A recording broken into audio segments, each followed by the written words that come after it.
So the session is being recorded. Again, just a reminder to be aware that everything you say or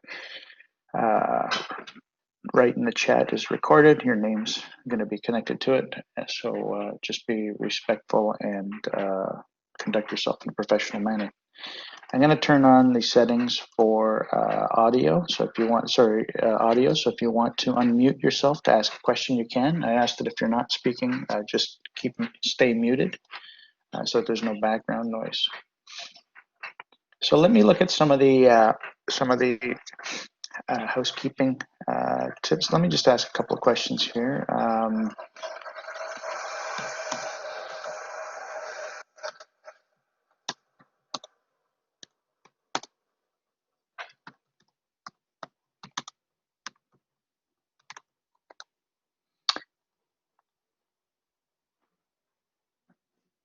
So did you try the homework exercise, the example I did in class yesterday? Where we practiced all the different grading scenarios. Just want to know who's kind of got it done and who doesn't. Please reply to the poll. Let me know. Again, it's not a requirement. You don't have to do it. It's just recommended. I just want to know who's staying on top of it and who hasn't. So what I may do is I'll give some instruction for the first period today, and then I'll give you the last period to kind of get started on that. So I'll give you some in-class time to do some of that, and I'll be available for questions. So we'll do a little bit of in-class work. So it doesn't, looks like there's more no's than yeses. So I will allow some in-class time to do that.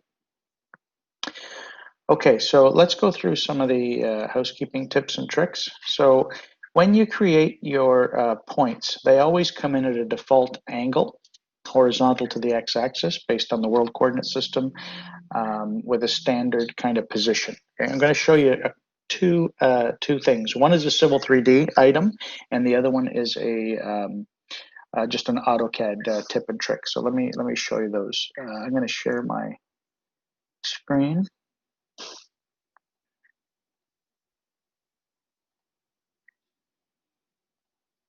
Okay, can everybody see my AutoCAD screen? Give me a yes or no in the chat, please.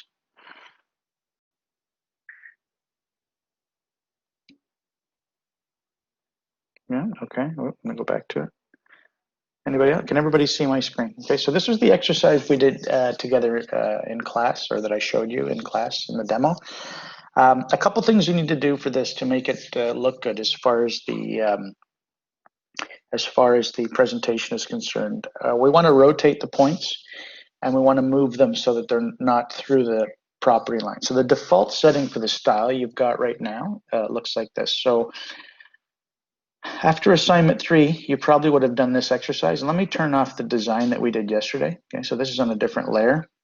Okay, so when you had the front elevation and the back elevation, the elevations from the back, different layer, different description. So they're in a different group, and then this is on a different layer, different description, different group. But the default for the style is this horizontal to the x-axis view. So one of the things you were supposed to do in the assignment was to click on one, go into the grip, rotate label and marker, and then you can snap to a near point onto the property line, and now it's parallel to the property line. And you can do the same at the back. So this is one of the things I showed you how to do. So there you go. And then you don't want to see the text through the line, so you can grab the point and then not the actual marker, but the label grip, and then you can bring it up, and you can do the same thing here, and you have that look. Okay, so that's kind of the look we're going for, at least for the front and the back. You may have to make other adjustments as more points appear, like when we do our design, those yellow points that I turned off. When it comes to doing this adjustment, there's two things you can do to make that drafting exercise a little faster. And again, don't do any of this. Don't worry about making the points rotated and looking good until all the design is available. Okay? I'm just showing you this now so that when you're ready, usually you want to kind of stick to one task at a time. So I would do your grading en masse through the entire site, and then you can go back and fix all of the presentation for it. Okay, so let me undo these steps. And again, I wouldn't waste your time doing this until the design is ready, right? So don't design and then draft and design and then draft and design and then draft for presentation. Just do all your design at once. That's the biggest part of the assignment. And then you can go back and do all your adjustments. So here's one tip or trick you can use. If you list one of your lot lines, not only do you get the length of the lot line, but you also get, if it's a line, this is a polyline, but if you explode them, if you explode these polylines and make them just lines, let me do that. If you list the line, it's going to give you the length of the line, and it's also going to give you the angle in the XY plane, which is like the bearing, the direction of the line. So if 190.48 is the same for most of these, 190.48, 190.48, you'll see they're all parallel. So in this example, these lines are all parallel. And you will see in the subdivision, not all the lines are parallel, but there may be 2, 3, 4, 5, 6, 10 that are parallel. So they have a common rotation angle. So once you recognize that, you can do this. You can rotate one point. So I'm going to click on this. I'm going to go into here, rotate, and I'm going to snap to the node. And then when I list this point, it'll tell me the rotation angle. Okay, this is in, I forget if it's in degrees. Okay, so D for degrees. You can list the point and it'll tell you the rotation angle for the marker label, or you can go to your points, your properties, and when you click on it, it'll populate the properties. And down at the bottom, you'll see again, whoops, not the bottom. Where is it? The point, sorry. You will see at the bottom the rotation angle for both the label and the marker. So these two here, 1, 2. Okay. So this is what I do. If I want to rotate them, once I rotate one, I'll go into the point, I'll click on it, I'll copy this, Control C, copy that into memory, and then I can pick all the other points I know that are going to be parallel. Right? Not the entire site, only the ones that have the parallel line. And then if you go into the label property, you can paste Control V and paste Control V, and now they all have the same rotation angle. And you can do that at the back as well. So grab all of these. I know that they're parallel. So once you rotate one and you know others have the same rotation, you can click in here, paste, click in here, paste, and now they all have the same rotation. So that's a quick way of rotating a whole bunch of points that have the same rotation angle for the marker and for the label. Okay, so that's one quick tip and trick. So when you're doing your subdivision, when you recognize there's a bunch of parallel lot lines, rotate one point and then copy and paste the rotation angle of the one you adjusted to the others. Okay, and you can do it through the properties dialog box here. So that's an AutoCAD kind of tip. The other thing you can do, right? So now we need to grab this point and drag it so that it's not through the line, so that it's legible. Okay. So now I'm going to take advantage of the style. So here's what I want to do. I'm going to go into my tool space, and I'm going to look at my points, my settings under points and my point label styles. So the style for this is called elevation. Right? So if I go to the group settings for this point group, the style is called elevation. And I'm just going to do a quick sketch here. So can everybody see my hand here? I'm going to draw something on the whiteboard. Can you see my hand? Give me a yes in the chat, please. Okay, so here's what I'm going to tap into. We have the marker and we have the label. I'm just going to type in a word, elevation, the number, right? There's a marker and a label. On each of those features, the marker and the label, there are 9 reference points. There's one middle center, middle right, middle left. There's one top center, top right, top left, and there's bottom center, top right, top left. And then on the elevation, you have the same reference points, middle center, right center, left center, top center, right top, left top, bottom center, bottom right, bottom left. Okay, so these are the 2 different things. This is the marker, and this is the label. Okay, so what we can do is we can place the elevation label. We can pick the reference point for the label, and we can pick the reference point for the marker. So what it looks like now is that the label, let me do this in a different color. The elevation is using this reference point, which is the middle left, and it's connecting to the middle right of the object marker. Okay, so this is connected to this. That's what it looks like. What I'm going to do is I'm going to redefine it. I'm going to say, don't use this one, use this one. Connect this point to this point. That's the reference I want. And then it'll appear as if the elevation is higher, relatively speaking. So you can play with how these points, how these objects are related, or how these different labels and markers are related. And if you do that, then you can get a quick effect that you can avoid manually setting up. Okay, so I'm just trying to, there's many things you can do with styles and marker styles and label styles, but this is one of the tricks you can use to get it off of the standard kind of position. So let's take a look at that. Any questions about that? Does everybody understand what I'm about to do? And what that's going to do to the drafting, right? So if I put the label reference point to the bottom instead of the middle, then you can play around with how the appearance is going to be in a relative way, okay? So let me show you what that looks like. So I want to go to the elevation, style, edit. And when we go to the layout, I want to look at the elevation label.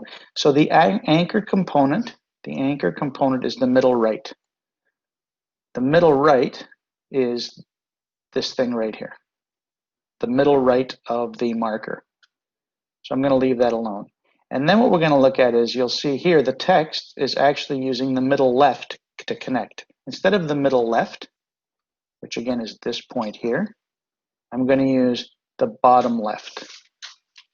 So I'm going to change this to bottom left. Okay, and watch the preview off to the side, bottom left. Right, so it pushes it up.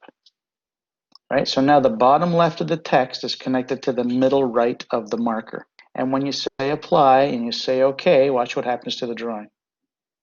It pushes it up. Okay, so now I've en masse, by changing the style of the group, I've drafted everything, and everything is, relatively speaking, in the exact same position. So now I don't have to individually change one at a time. I can do the same for this label as well, right? So I could take this one, and instead of putting it outside, and you can play with this in so many ways. If I'm going to go to this one, edit, I'm actually going to take, and I'm going to go back to this, I'm actually going to force, instead of this point and this point, which is the current default setting, I'm going to use this marker, I'm going to use this one, and I'm going to connect to that with this piece here. So I want this part of the label to connect to this part of the marker. And watch the effect I get. So this on the marker is the middle left, and on the label is the bottom right. Middle left, bottom right. So this is going to be the middle left, and then I'm going to use the bottom right. So now it appears on the left side and above again, so I can say OK. And you can see now it's drafted to the inside and above the line. And I get that effect throughout. Okay.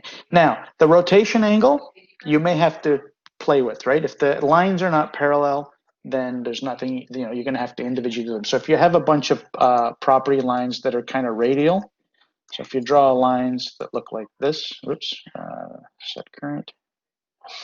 If you have a bunch of property lines that are kind of radial, you need to rotate those individually. But as soon as you kind of get to a spot where you've got a bunch of parallel lines, then those rotation angles can all be the same. And if you change your style, then you can avoid the grip edit. Remember when you had to touch it and move it up, and then touch it and move it up or down, then you can quickly adjust for those. So again, I'm not giving you all the possible scenarios, but I'm just opening your eyes to the possibilities. There's a lot of things you can do with the style to make the drafting go a lot easier. Okay. Does everybody agree that this tip and trick would have been useful when you did the assignment 3 when I asked you to rotate the points? Do you see the power in this? Does everybody understand the advantage of doing this? I hope. Okay. Usually when I do this in class, I get a lot of ooh and ah, and why didn't you teach us that before? The focus before was the design. Now we're getting into the presentation and the drafting. Okay, so these are just some simple tips and tricks. And at the end of the day, one of the things I'd like to stress to students, and this is just some advice, when you're creating these drawings, what's going to be most important when you get out of school is if you're going to have a portfolio of drawings or a portfolio set of drawings, they have to look good. When you go to an interview or when you're, whether it be in person or virtual these days, you're going to show the work. And as soon as you unroll or open up a PDF to show somebody the work you've done, in the short time, you're going to be discussing the work that you've done at Seneca, maybe in this course or others. The presentation is going to be front and center. As soon as you unroll or open the PDF and you look at it, you can immediately tell whether the person who is seeing it for the first time is impressed or not. Does it look good or doesn't it? There's not a lot of time during an interview to check that the design is perfect or that there's no errors. But at a glance, you can tell whether it looks good or not. So if you take the time with the presentation, you can really go a long way to impress somebody. Okay, the design doesn't have to be perfect. It doesn't even have to be complete sometimes. But as long as you have something that's shown that looks like you've taken the time to really present it in a professional way, it's going to go a long way, right? You can impress them with that very quickly. The details of the design, it's hard to kind of determine whether everything is right or not, or whether there's any mistakes or errors or omissions.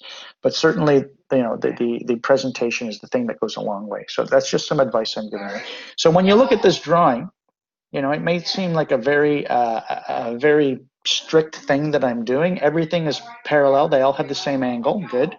The adjustment above the line to the right or above the line to the left is exact. Okay, I'm not doing this by eye, right? I'm not. Let me bring back the other points that I did yesterday. So if we look at the layer that I created yesterday, regen. So there's all the design I did yesterday. So again, if I want to rotate those points, I could borrow from this, right? They're parallel. So I could borrow from this one here, this rotation angle, Control C for copy.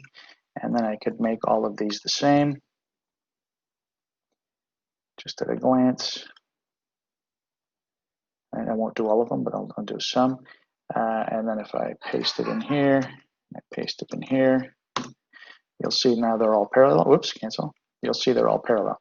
Now, when you see this overlap, see this thing here? Well, that's maybe where you want to rotate one of them, not parallel to the line, but perpendicular to the line.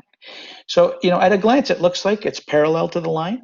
In reality, it's exactly in line. They're all the same rotation.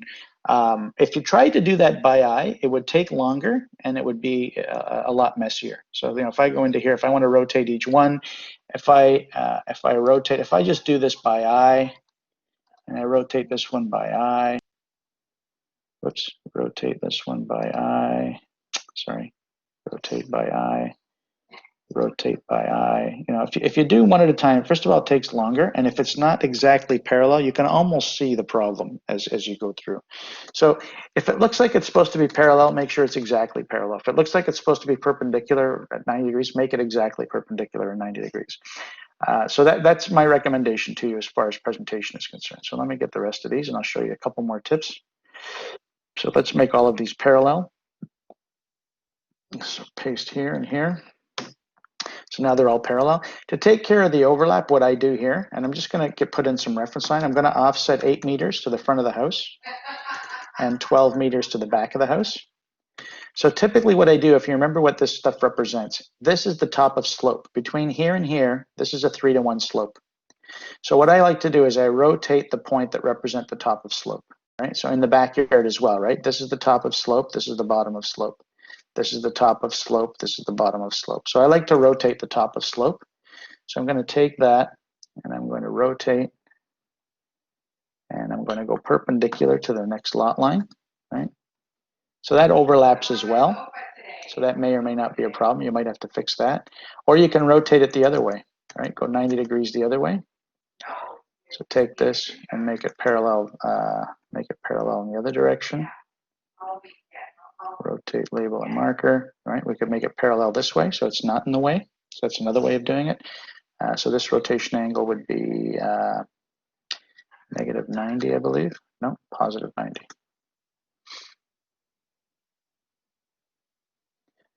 Uh, 90 degrees.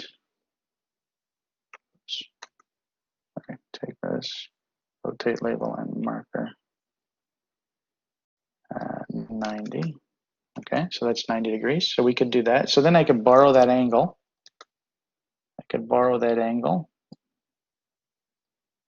Copy, and apply it to all the top of slope. So that's a top of slope, that's a top of slope, this is a top of slope, this is a top of slope. There's no top of slope here. So then I can have all those and I can paste in here.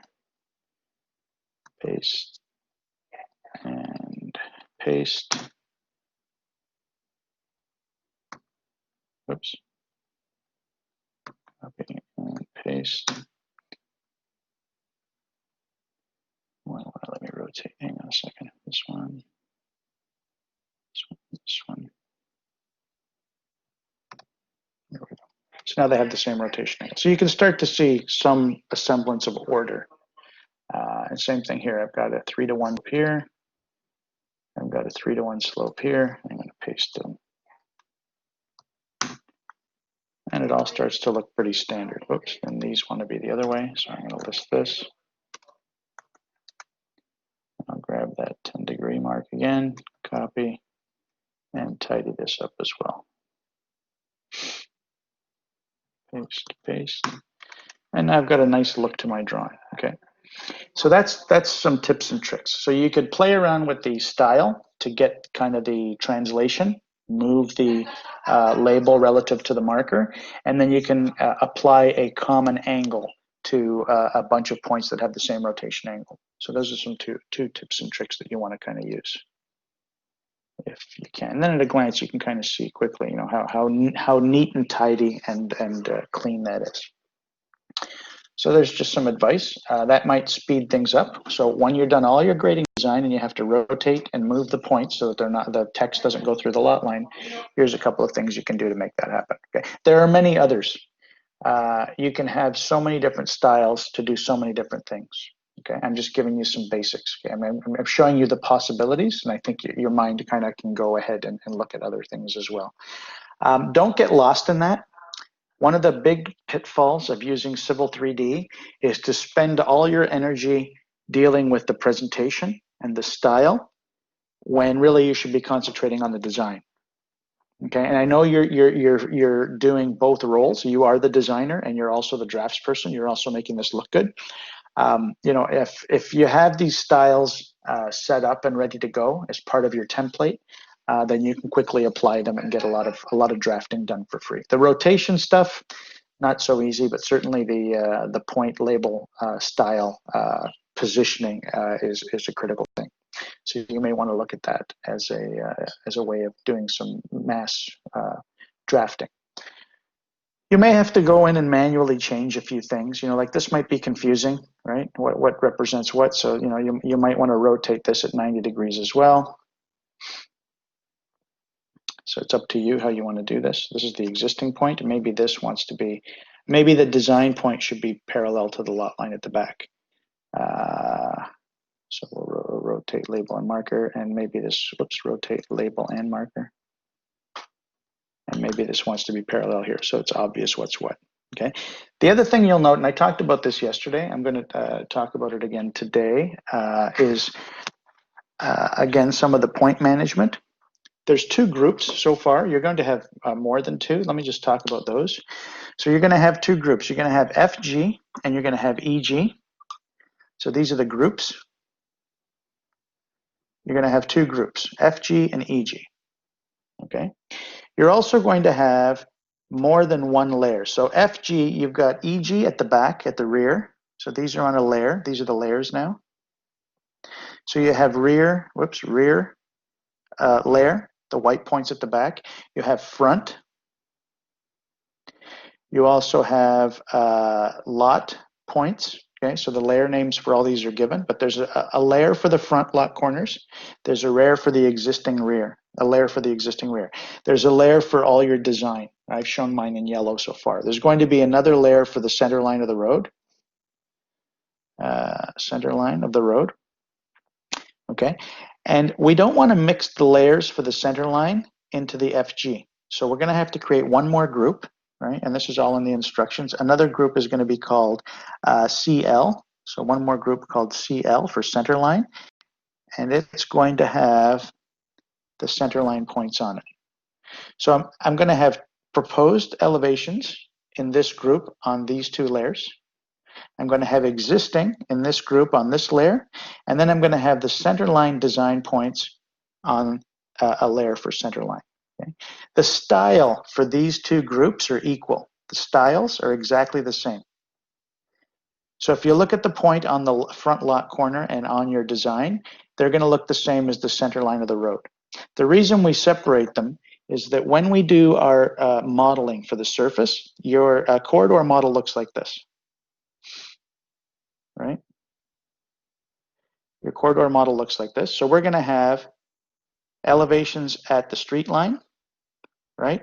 They're going to be in the FG group, and they're going to be on the front layer. Okay. Then we're going to have a point on center. We're going to show the point on center, and how to produce that is in the assignment. There's some step-by-step instructions.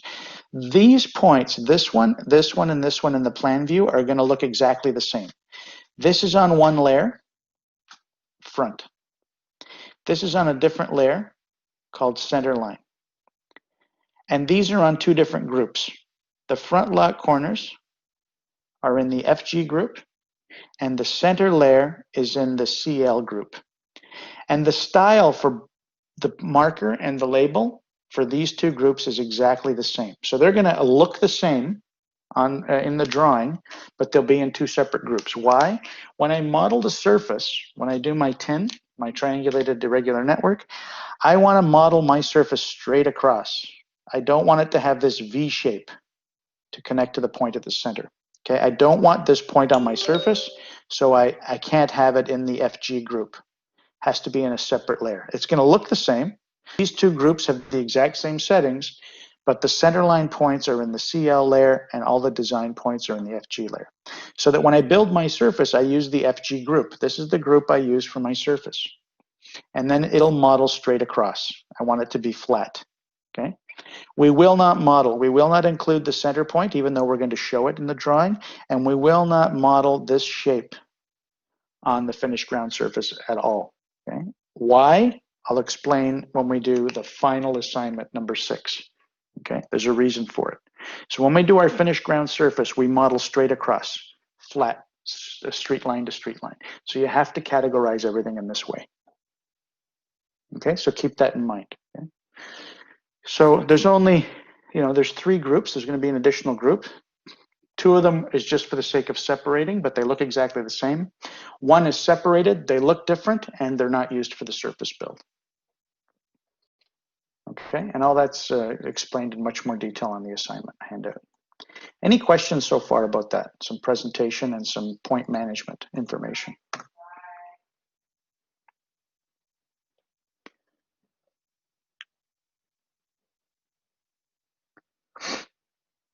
And one of the other things you need to do is label each lot with the appropriate grading type. So I'm going to make a copy of these points, of these labels. These are the lot labels. I'm going to make a copy of these,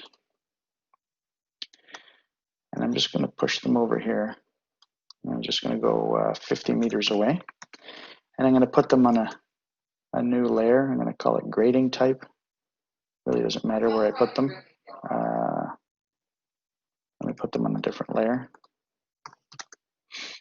Put them on a layer called grading type. I don't know if I have that name. I don't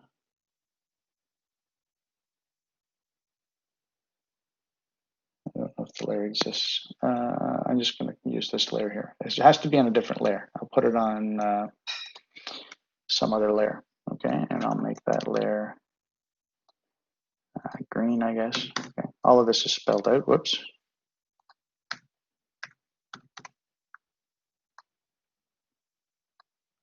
Okay, and then I'm going to move them back, not exactly on top, but close. And this is one of the last things you should do because you want to place these so that they're not on top of everything else. So I'm going to put them either in front of the lot number or behind, somewhere inside, and now I want to change what those letters represent. So if you remember the first one here, this is a front drainer with a 3-to-1 and a wall. This is a front drainer with a little 3-to-1 at the back, no wall. So this is a front drainer, this is a front drainer, so then the entire lot is a front drainer. Whoops, F, front drainer. This is a front drainer with a little bit of 3-to-1. This is a front drainer, your typical 2 to 3% side yards. So they're both front drainers on both sides, so this is a front drainer. Okay. This side is front, this side is split. You can see your split point here, right? So if you're going from a front on one side and a split on the other, this is your transition lot.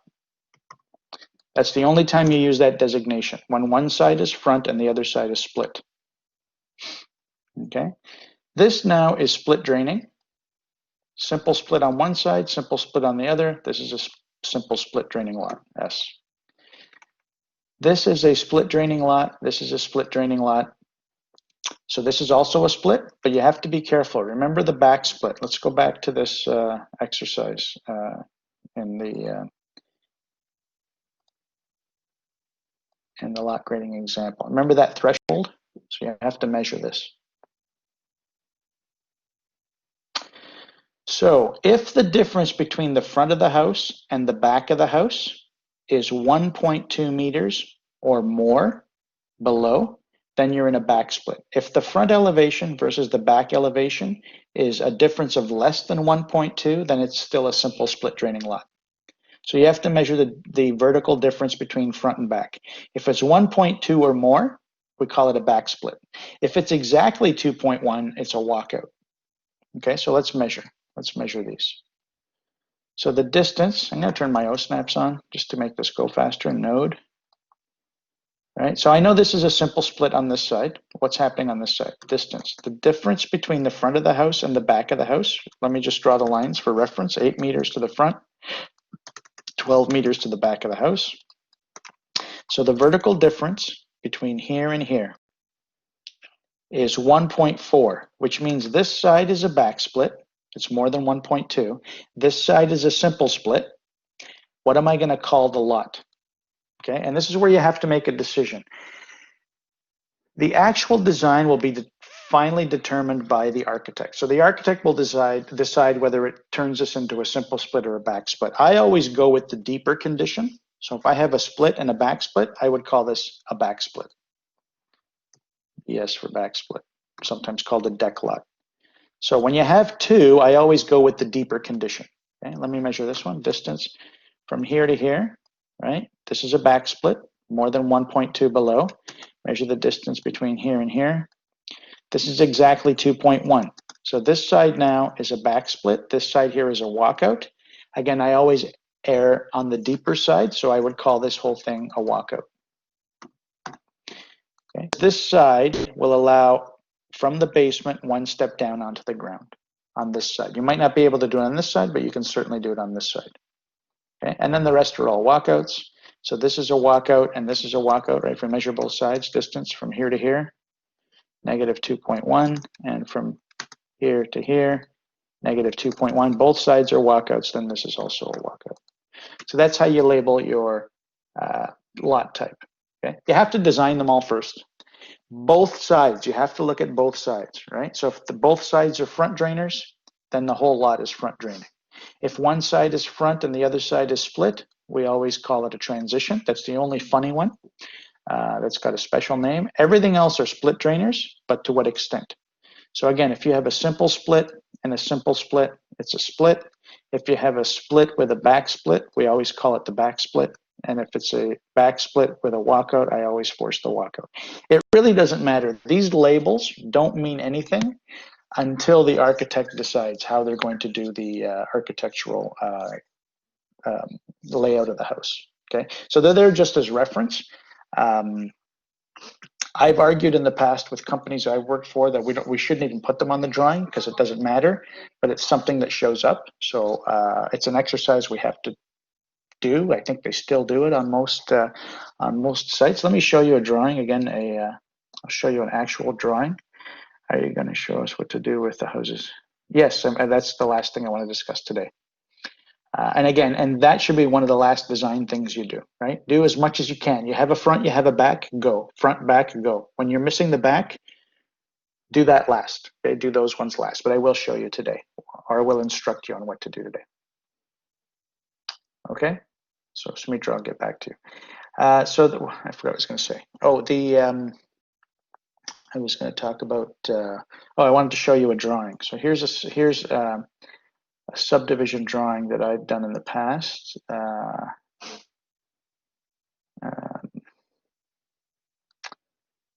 on, let me find it. So here's a drawing I've done in the past, just so you can see that I'm not talking at a turn here.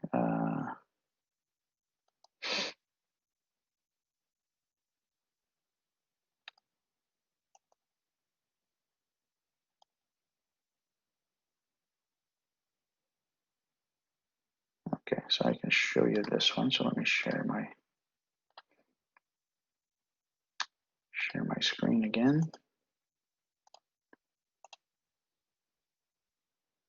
So here's a drawing, something I was involved with years ago, so you can see. So this is a grading plan, and you can see this drawing was about this this school that was happening in the middle here, but you can see it's surrounded by houses.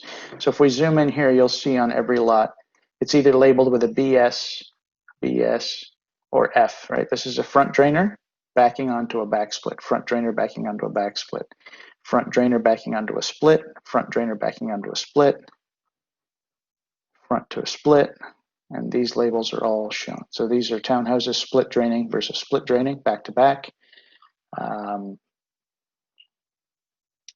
Here are some walkouts backing onto the split drainers. And you can see when there's a 3-to-1 slope, they actually put in this sloping information, right?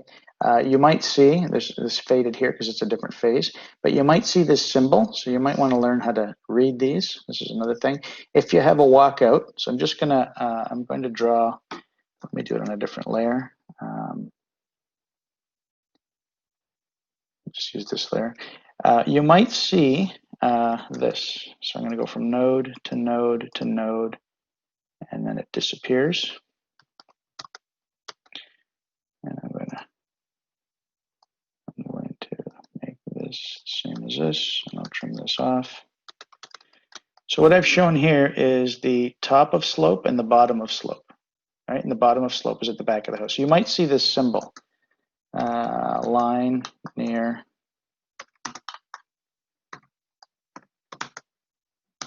And if you offset, whatever, maybe 1 meter, you might see this symbol where every other line is shorter. Offset 2 meters. So you could, let me turn off the points. So sometimes you'll see this symbol. You'll see these lines, and then you'll see these short lines. And the short lines represent, this is the top of the slope, and this is the bottom of the slope. That's how you read these slope ticks, it's called. And you might see that in the drawing. And that's what I was just showing you here. So that tells me this is the top of slope, this is the bottom of the slope. These elevations here are higher than these elevations here. So you can quickly, at a glance, look at your drawing and say, oh yeah, there's the top, there's the bottom slope. You can see that here. And every time you have a 3-to-1 slope, you can kind of make that out. Let's look at a couple here, right? So here's some back split slopes here through the building. Okay. Here's some more back split slopes here. Kind of wraps around. We're not going to get into this much detail. I just want you to be aware of this because it's something you're going to see. Here's some more walkouts. And when you look at those symbols, you know, again, the lie of the land. If this is a walkout and this is a split drainer, you know that the elevations of these roads, this road here is higher than the elevation of this road here. Okay? Because you're transitioning from this elevation down to the backyard and then a simple split. So these elevations here are higher than these. And if you look at the front lot corners, you'll see that's true. 315.82, 313. 2 meter difference. Where's the 2 meters? Roughly through the walkout. This is where you step down. Where they're using the houses here is kind of a retaining wall. And so on. So you get to see, you get to read them, right? And understand what the symbols mean. This is more complicated than what I'm asking you to do. We're not going to get into this much detail. But certainly the techniques that I'm showing you allow you to do all this kind of work. Okay, so I just wanted you to show some of this. So you'll produce most of this, but not all of this. Okay, I'm just teaching you the basics. So this line work, this 3-to-1 slope, you don't need to show. Okay, but if you do see it, that's what it represents. And then if we get into this, I'll show you another one. If you want to do the 3-to-1 slope, there's also a 3-to-1 slope here. Don't forget, from here to here to here, right? So there's another 3-to-1 slope here at the back. So if you had this symbol, these symbols here, you could do the same look. And then there's also a 3-to-1 here. Remember, from here to here, and then it disappears here, and it would look like this. Offset.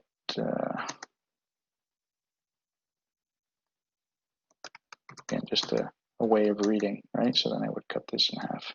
This time the top of slope is at the back of the lot. Right, so you know that this edge, this blue edge, is higher than this edge here. This is the top of slope, this is the bottom of slope. So that symbology, like I said, is an enhancement that they add to drawings. Not always, but a lot of times, and it's just easy. The last thing you want to do, and I don't know if you've noticed yet, the last thing you want to do is read the numbers.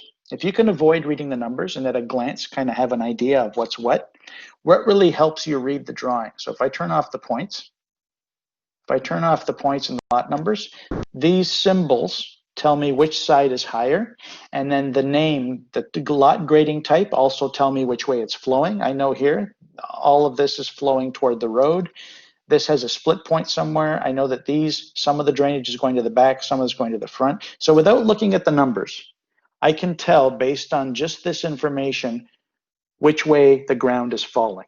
And how big a difference there is between some sides and the others. Okay, so that's a quick reference. Okay, the numbers are important. The actual values are important for layout. Right, somebody has to locate the points in the field and put the proper elevation on it so they can build it. The number is just critical. That's the fundamental piece of information. But the symbology you show on the drawing, at a glance, is more useful to you than just the point data. Okay, and then the other thing you can do if you wanted to is look at the contours, right? Remember the flatter spots have contours further apart, the steeper parts have contours closer. So that's another way of kind of looking at it. We generally don't show proposed grading contours unless it's an unusual feature. Okay, so let me show you this again. We did this last day, right? The contours tell the same story, right? What's steep, what's flat, where the slope, the 3-to-1 slopes are, and so on. That information is everything you see there is born from the point data. But without the point data, it's a little easier to kind of understand what's going on. Okay, so just some background information so that you know.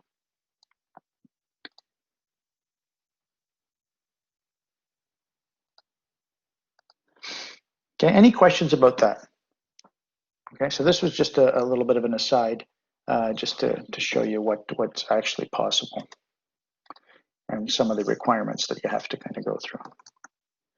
The two main things I wanted you to walk away with is the rotation en masse for parallel lot lines and the marker, the label style adjustment so that you don't have to grip edit en masse. Now, sometimes you may have to manually adjust one or two because there's just so many things.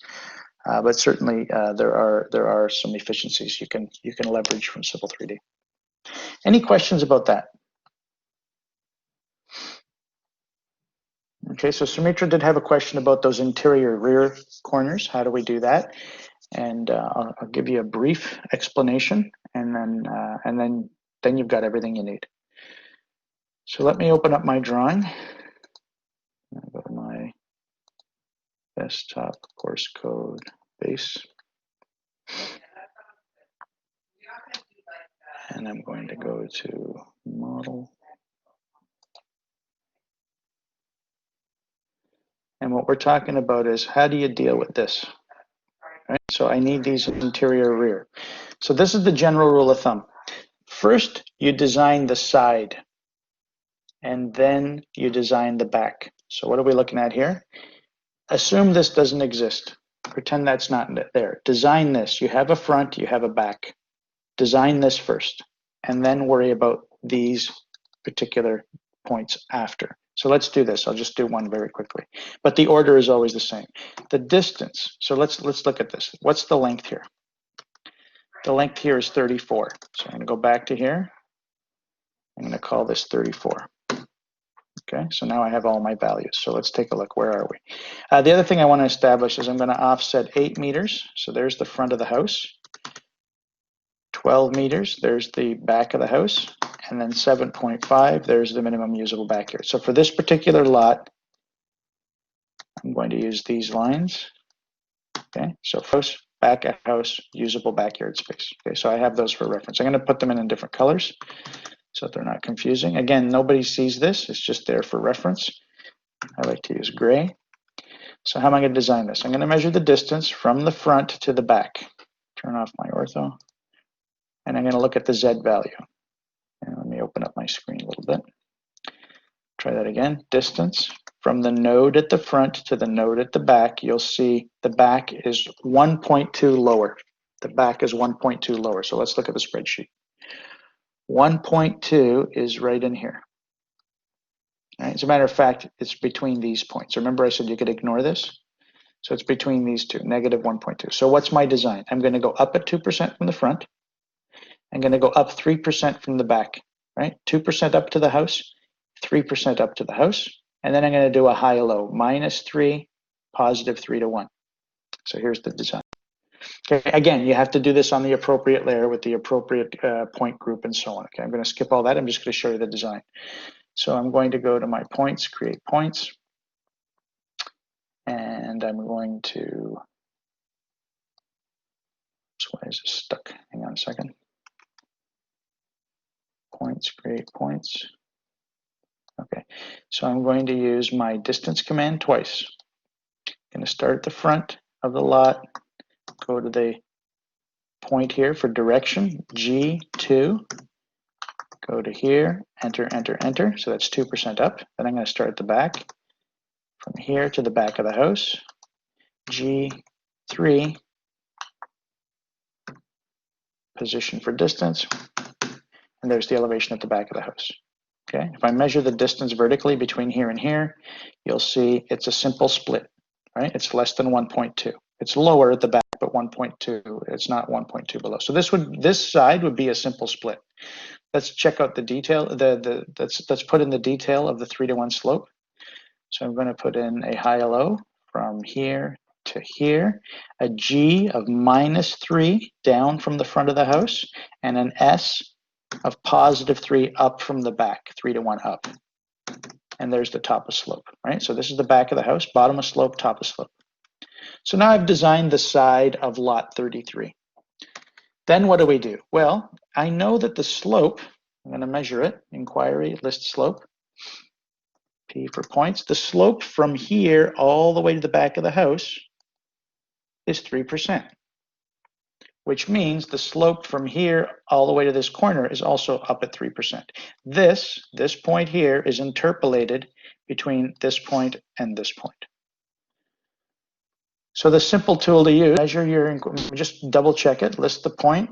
So with a slope from here past that point and beyond to here is up at 3%. So I'm going to use my distance command. And I'm going to go from here to the back of the lot, a grade of 3. So now I've interpolated the design elevation at the back of this unit. Same thing here. The slope from here to here is in this direction up at 3%, in this direction down at 3%, right? Let's measure it, inquiry, list slope. So from here to here is +3. From here to here is -3. So just keep track of where you started. I'm going to start from here, from the front of the house. That really doesn't matter. From here to here, a grade of -3. So now I've interpolated this value. Okay, I don't need this point for the purpose of lot 33. The slope from here to here is 3%. This is just along the way, interpolated. So now I have an elevation at the front, an elevation at the back, an elevation at the front, an elevation at the back. You know what to do, right? Once you know the front and the back, you use this tool to analyze what to do in between. Sumitra, does that answer your question? So you design the side first and then interpolate the backyard elevations for the other lots. And then you have a front and back condition that you can use to do the grading of those other lots.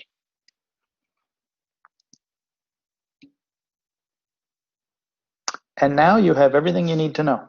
You can do assignment 4, all the design.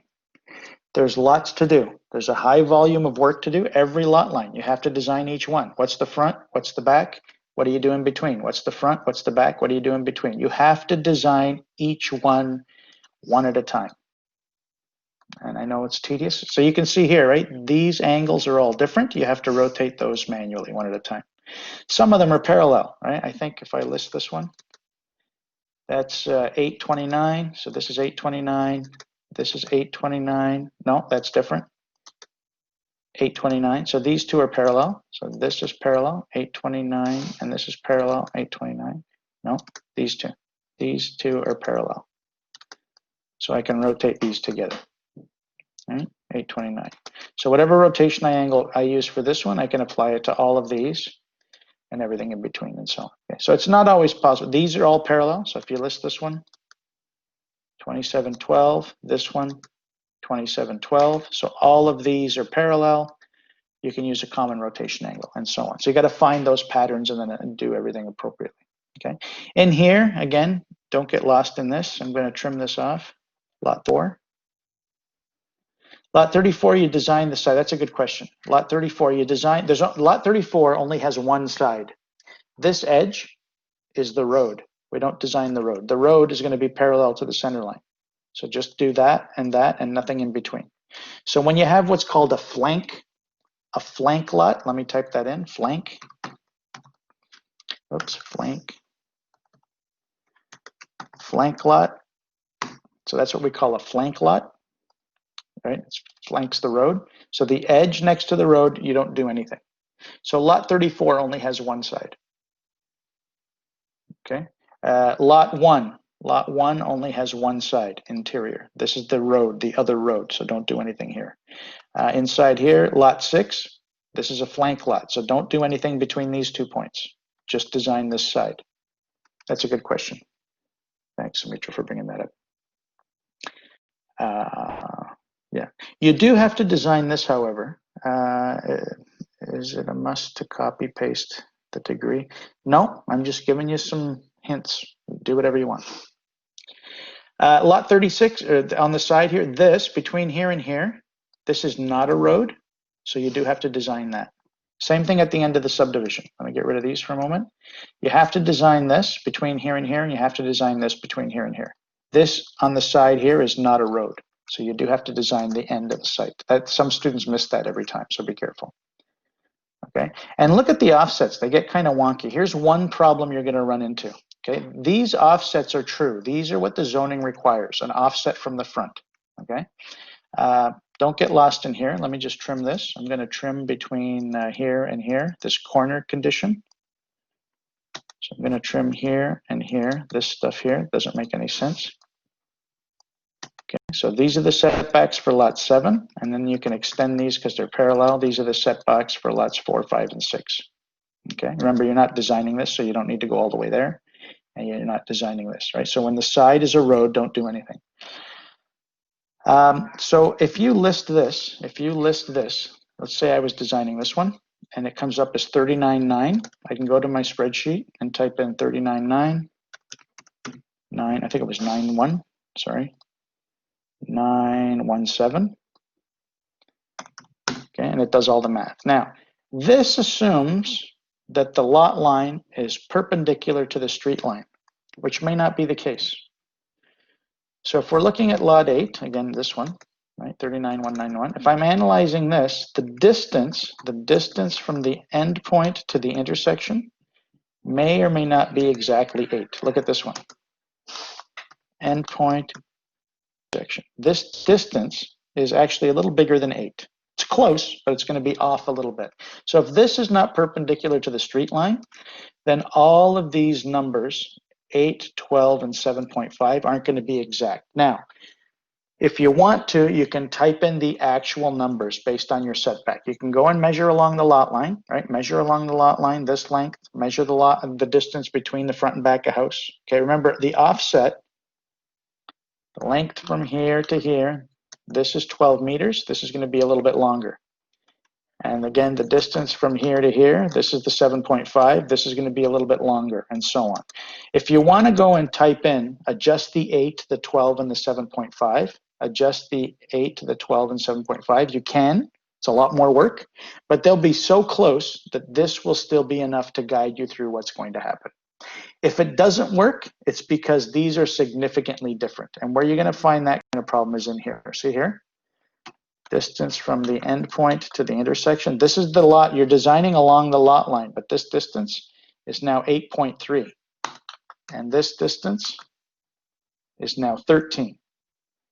And this distance is now almost 10 meters instead of 7.5. But these are the markers. You need to design to this intersection, to this intersection, and to this intersection. Okay?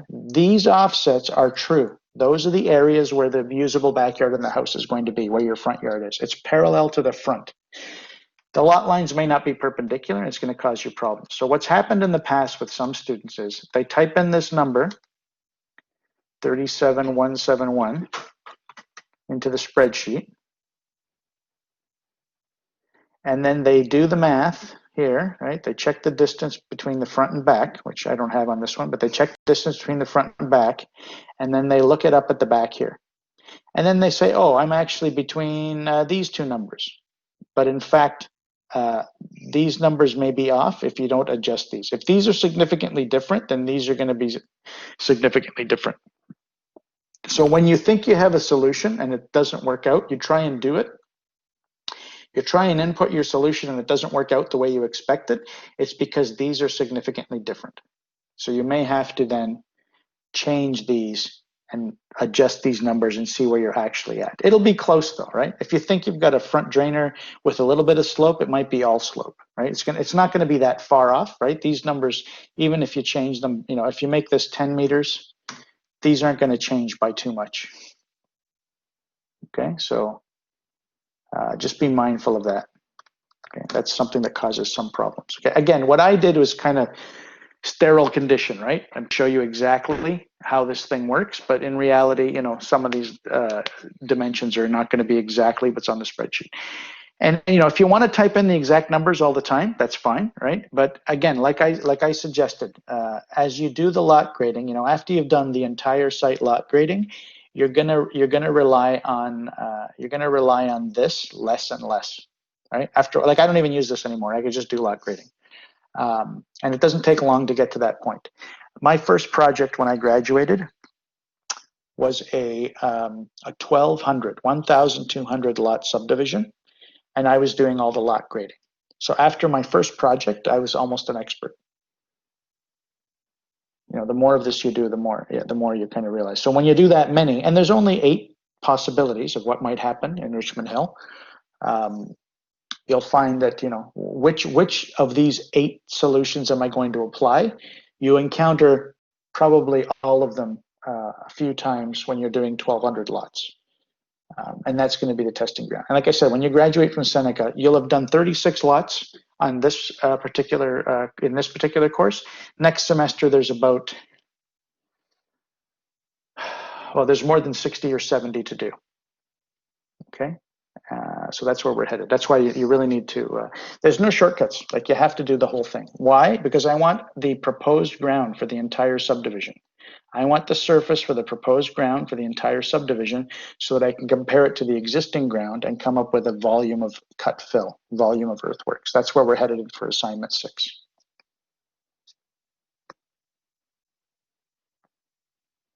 Okay, and that's all I wanted to discuss today as far as the last bit of information you need. Some of it drafting, a little more detail on the design of the interior rear lots.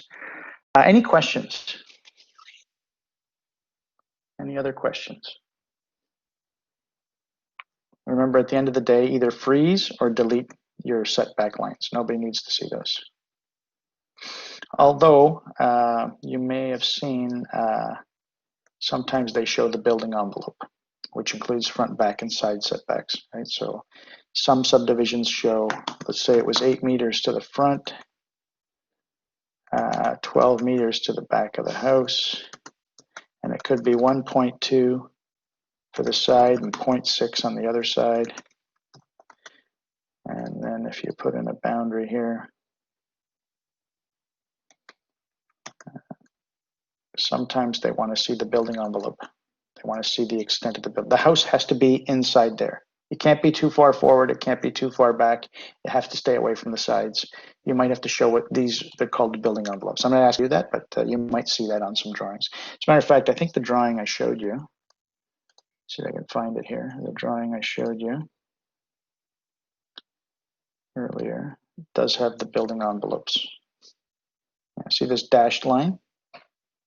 This dashed line here, that's the building. Actually, there's a setback to the main building, and then there's a setback to the garage. The garage could be a little further. Again, it depends on the subdivision zoning bylaws, but you can see the building envelopes. There might be some better ones here.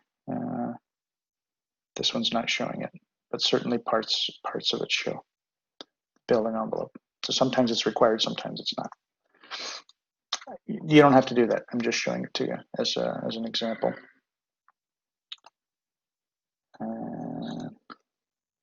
I said, I think that's it. Any questions? Do we have extra one? Yeah, this is due November 20.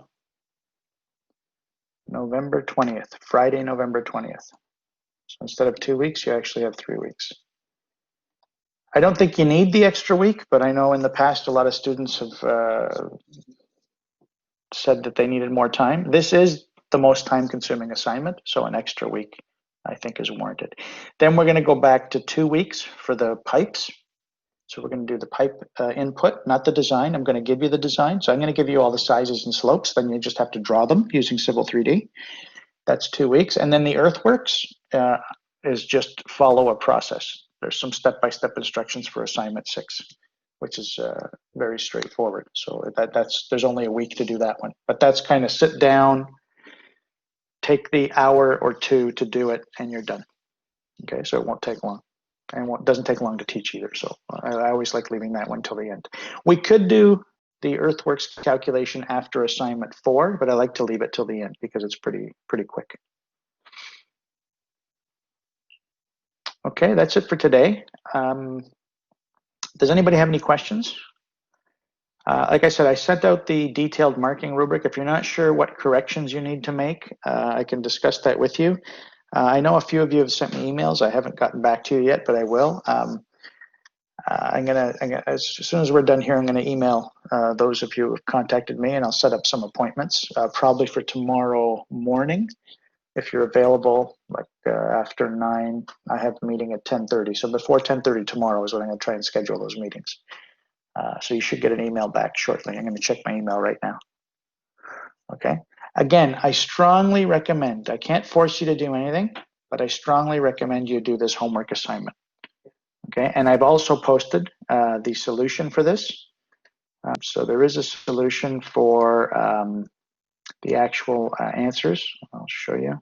There's a PDF. I just posted it this morning. I realized that I forgot to add it. There is this document.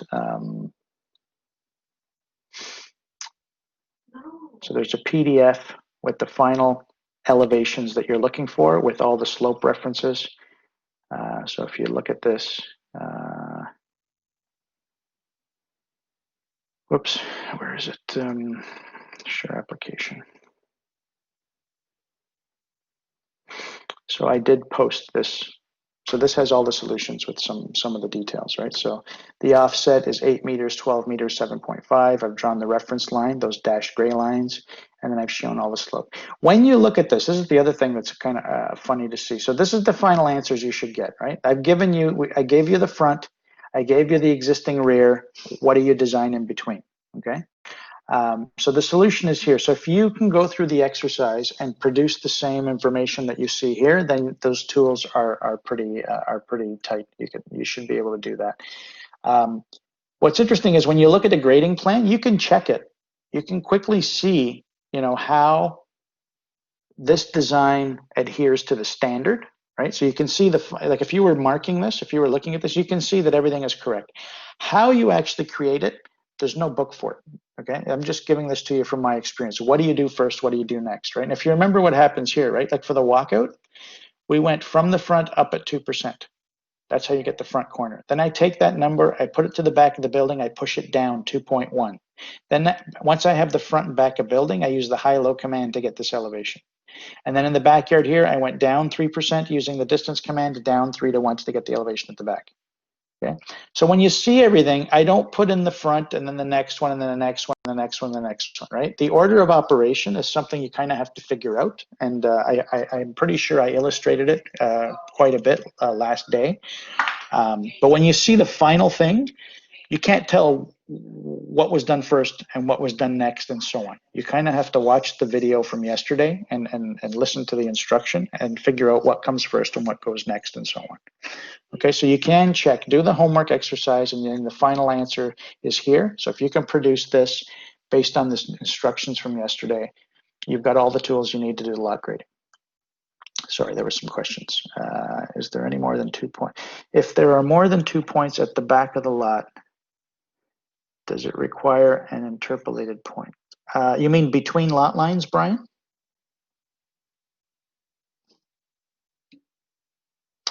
I think you're talking about this. I know exactly what you're talking about. You mean, so suppose, let me do this. Oops. If your subdivision looks like this, if there's a point out here, is this what you're talking about, Brian? Yeah, so if that's there, all you need to do is put a existing ground point there, elevation from surface, and you don't have to design anything. Just design this and design this. Leave that alone. There's nothing to design. Okay. It may require some design, but I'm not going to get into that detail. If you wanted to, you could draw a line from the center to the end point and design the grading there, but typically we don't do that. We just design the two sides, and this will take care of itself later. The reason this is required, okay, is because when you do your surface, you want to triangulate from here to here, and you want this triangle included. You want this triangle on your surface. If you don't put a point there, then the edge of your surface will go from here to here, and then this area will be missed in the volume calculation, which is going to give you an error. Okay, so even though this is existing, you still have to propose a point there. You don't have to design it, just propose a point that's equal. Okay, so make sure there's an FG point there. So the existing must be shown, and remember that you always show two elevations at the back, right? Let's go back to the grading example. No matter what the existing elevation is at the back, you always show a proposed point at the back.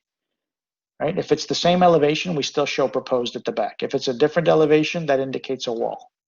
So always have an FG point at the back, okay? Because those are the points that are going to build your surface. Sorry, Trung, how do you label the slope? Which slope? Talking about this stuff here, between this white stuff, Trung? You're talking about the 2% and the 3%, what I've got on here? You're talking about these, 2%, 3%? That's for another day. You don't need to do that. I'm going to show you that next year. Baby steps. Yeah, that's my hook. That's how I get you back to school after Christmas. If you want to learn how to do that, I'll show you next year. I will show it. I'm not going to ask you to do it. It's more work, but I will show you how to do it. It's actually, it's almost a magic trick. What you see is not exactly what you think. But it is a Civil 3D label. I'll give you that much. Trung, next semester, ask me again when we do lot grading. I promise I'll answer that question. Okay, but right now, it's more than we need. Okay, so that's it for today. I've got about a half hour. If anybody wants to schedule a meeting in the next half hour, I think I had let me just check my email. There was a couple of you that did want to meet. Let me just see here.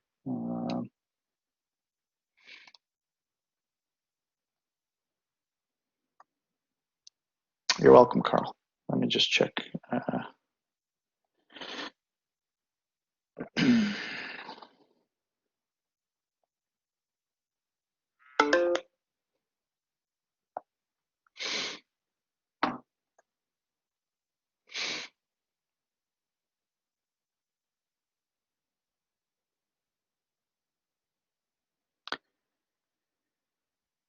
Okay, let me see who's here.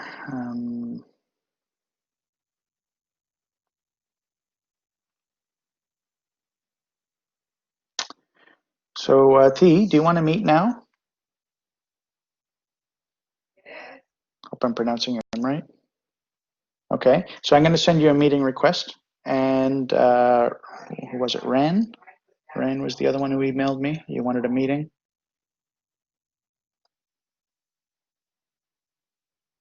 Okay, I'm just going to send you an email.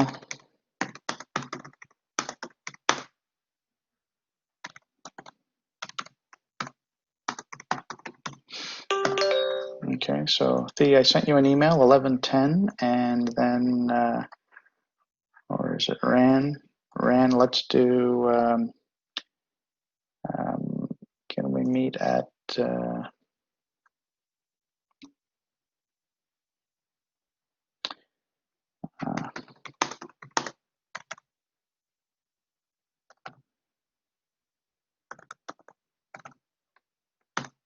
can we meet at 11:25? Oh, sorry, 12. T, 12, 12:10. I'm on the wrong time here. 12:10 for T, and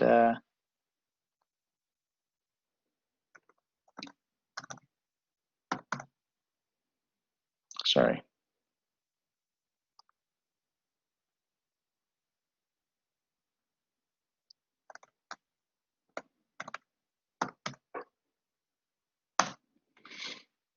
Okay, I'll set up those two meetings now. I think that's everybody who emailed me.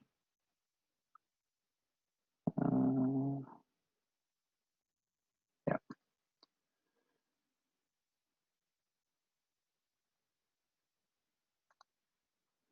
Okay, so I'm going to send two meeting requests, Thea and Ran, and I'll see the rest of you. And take the time. There's about a half hour left to class. Do that homework. Spend a half hour, start exploring those tools. Do as much as you can.